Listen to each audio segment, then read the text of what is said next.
speaking of matches, like when you were growing up, did you did you ever think that you were going to do what you ended up doing, or like was that even a thing, or how did Yes. that come to fruition?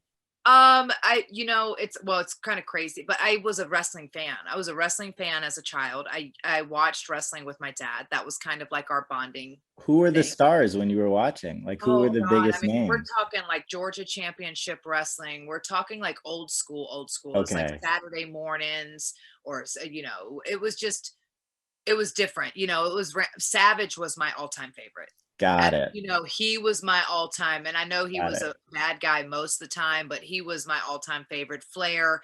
I always gravitated towards the heel. I like the bad guys. I think it's because they could talk all the talk and they were cool, like they were edgy and they were different and they didn't play by everybody's rules, and they Right, still, you know what I mean? Like I loved all, like the personas is really what I kind of gravitated to the most.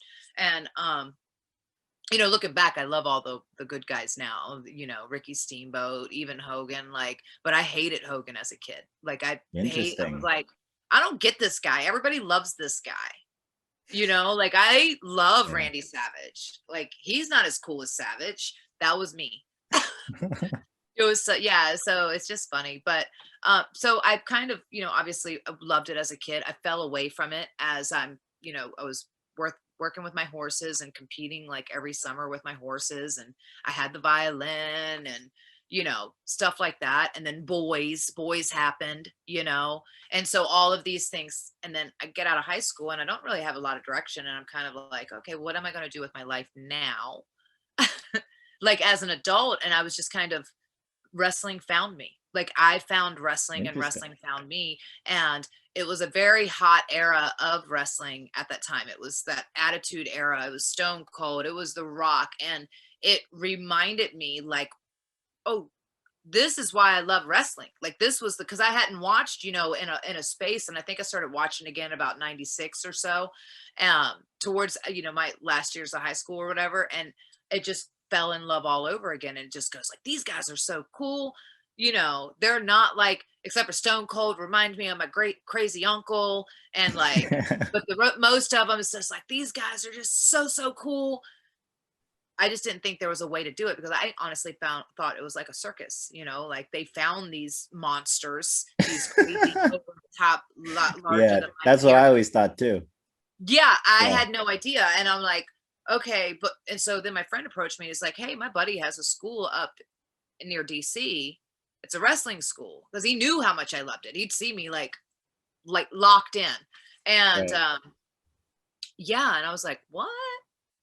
And I went up to the school one day. It was like 2 hours for me from Richmond to DC, depending on the traffic. It could be 2 to 7 hours. Um, but I Yep. went up to the school one day, and I went that day, and was like, and it wasn't even that great of a school. It was like a wrestling school in the back of um, like a taekwondo dojo sort of thing, boxing. I learned to wrestle in a boxing ring. So that was my first introduction into wrestling as far as behind the scenes, learning the ropes and stuff like that.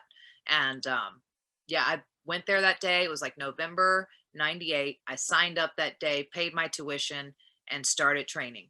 And then I had my first match in March 99, March 3rd or something, 99. It was a tag match. Wow. It was an intergender tag match. It was myself and Jake Damian against American Mike Brown and Candy. That was It's my pretty first match. crazy to think that you can go from having no direction to wrestling in front of, 50,000 people just like Yeah, that.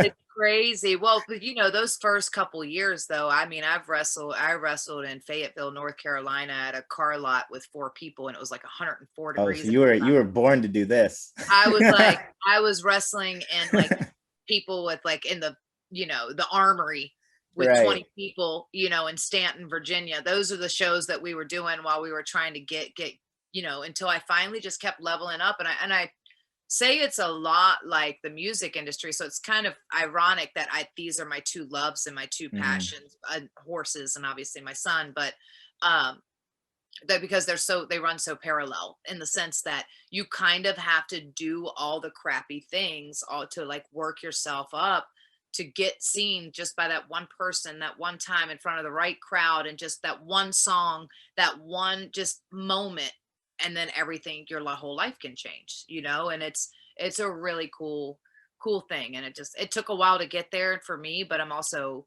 really grateful it took, like, I had the path that I did. Like, I feel like for me, I took the right way. It wasn't like a hot shot thing, or I just got it out of nowhere, or I was plucked from a magazine or anything like that. Like, I Yeah. genuinely love the business, and I genuinely wanted to change the business and be one of the best. So No, that's yeah, definitely the best way to do it too. It's the most authentic, for sure. which is always better.